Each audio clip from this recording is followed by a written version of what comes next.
He wanted us to sign a promise never to enlarge NATO. We rejected that.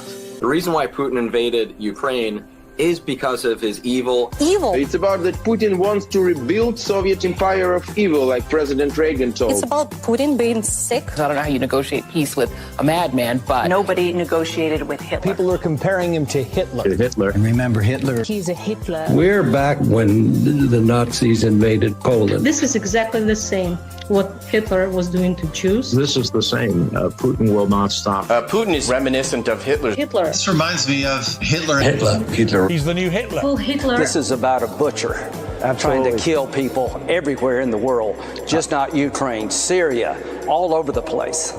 President Putin actually sent a draft treaty that he wanted NATO to sign to promise no more NATO enlargement. That was what he sent us. And that was a precondition for not invade Ukraine. Of course, we didn't sign that. So he went to war to prevent NATO, more NATO close to his borders. Flashback. This is fundamentally not about NATO expansion. It was never about NATO enlargement. It's not about NATO. It's not about NATO expanding toward Russia. This was never about NATO. It's absolutely nothing to do with NATO expansionism. And it has nothing to do with NATO. This is not about NATO. It's not about NATO. it's not really about NATO. This is not about NATO. Seriously, it's not about NATO. This was never about NATO. It was never about NATO. Let's be honest. This doesn't have anything to do with NATO. Nothing to do with NATO at all. Yeah, he's claiming it's like security purposes, but we can see the clear reason. But NATO is not the reason. This is not about NATO expansion. This is about the democratic expansion.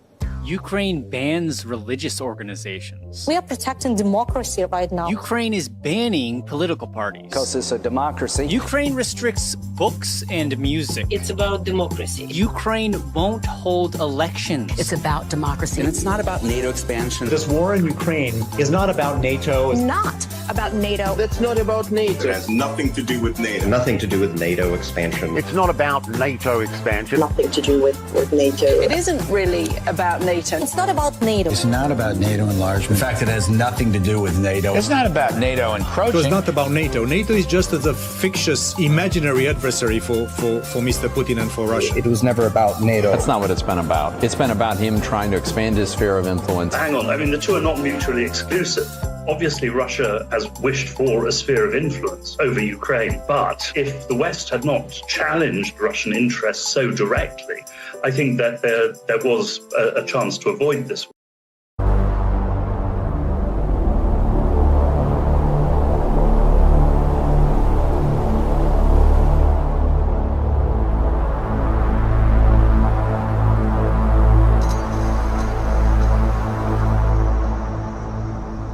Vemos estos días a Rusia llevando a cabo una gran y exitosa ofensiva contra el mayor bastión de Ucrania, en Avdiivka, un bastión donde Ucrania ha bombardeado a civiles rusos, incluidas bombas de racimo contra niños en la ciudad de Donetsk durante 9 años desde 2014.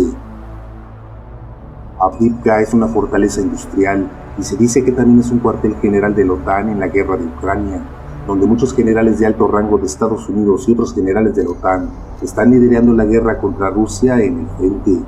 La mayor contraofensiva de Ucrania se ha detenido en todas partes. A Ucrania ni siquiera le quedan municiones de artillería para intentar atacar a casi cualquiera de los rusos a medida que avanzan. Y si cualquier munición de artillería estadounidense va a Israel, se acabó para la artillería de Ucrania. Los soldados rusos ya se mueven libremente en el campo abierto sin temor a ser alcanzados por granadas de artillería. Al mismo tiempo, Rusia avanza no solo alrededor de Avdiivka, sino que también intenta acercar a Ucrania en el noreste, en Kupiansk y más al sur. Las reservas ucranianas de hombres y máquinas se han agotado, y Rusia está absorbiendo todo tipo de fuerzas que le quedan a Ucrania.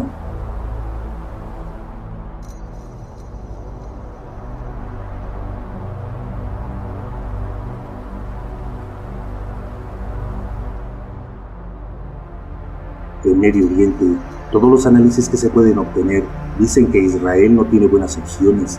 Incluso el Consejo de Relaciones Exteriores de Estados Unidos escribe eso en su revista Foreign Affairs. El New York Times advierte que Gaza es una trampa para Israel. Israel siempre tendrá prioridad sobre Ucrania para conservar los fondos para Ucrania. Biden está tratando de vincular un paquete de armas de Israel como un paquete para Ucrania. pero este está encontrando resistencia entre los republicanos de la Cámara. Los republicanos de la Cámara de Representantes se mantienen firmes, dispuestos a hacer un paquete rápido para Israel, pero Ucrania insiste en vincular cualquier dinero para Ucrania con la cuestión fronteriza. El dinero, sin embargo, no cambia el hecho de que Estados Unidos se ha quedado sin artículos como proyectiles de artillería y misiles antiaéreos para regalar.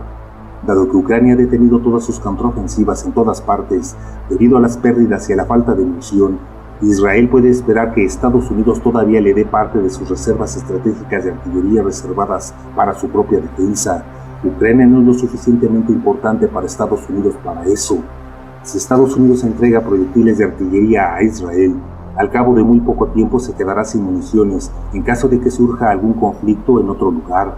Algunos especialistas han dicho que Estados Unidos ya se quedaría sin municiones de artillería después de solo 30 días de conflicto, y cortar aún más esa cantidad sería catastrófico para Estados Unidos.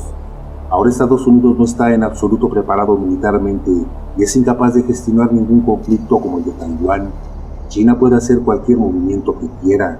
Frente a estas limitaciones, el partido de la guerra en Estados Unidos ya está furioso y se ha vuelto loco, porque quiere un ejército estadounidense lo suficientemente grande que pueda vencer a Rusia, a China en torno a Taiwán, proteger a Israel, atacar a Irán e intervenir en Siria.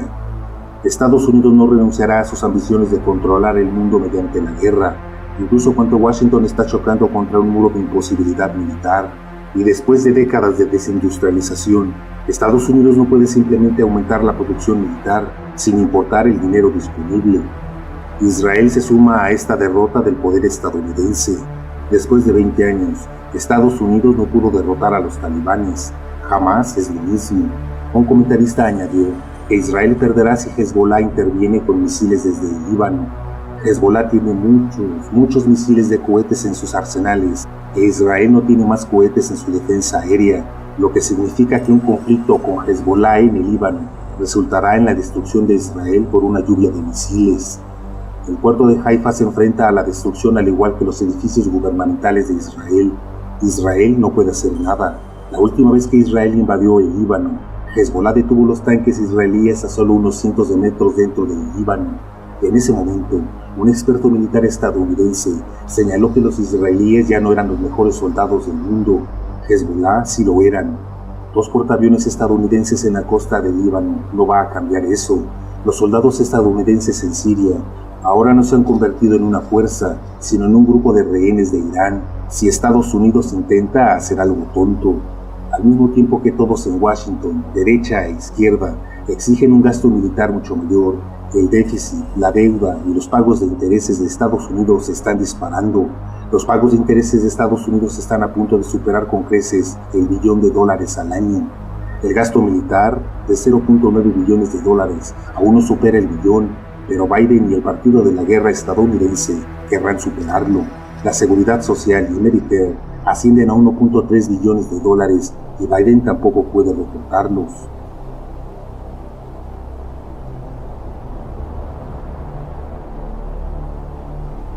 Los republicanos de la Cámara de Representantes estaban dispuestos a detener toda financiación del gobierno estadounidense, pero al final podrían terminar votando a favor de un gasto militar mucho mayor, sin poder lograr una competencia presupuestaria suficiente en otras áreas o impuestos más altos. Como resultado, el gasto y el déficit estadounidense sigue aumentando. Los republicanos de la Cámara de Representantes pueden detener todo el gasto estadounidense, pero de repente se dan cuenta que si lo hacen, también suspenderán el dinero para el ejército. Es una situación en la que todos pierden en Estados Unidos. Por lo tanto, Estados Unidos está chocando contra un muro de autodestrucción militar y financiera.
целом можно сказать, что этап восстановления российской экономики завершен. Мы выдержали абсолютно беспрецедентное внешнее давление, санкционный натиск некоторых правящих элит в так называемом в западном блоке, некоторых правящих элит в отдельных странах, которые мы называем недружественными. ВВП России вышел на уровень 2021 года. Теперь важно сформировать условия для дальнейшего стабильного и долгосрочного развития.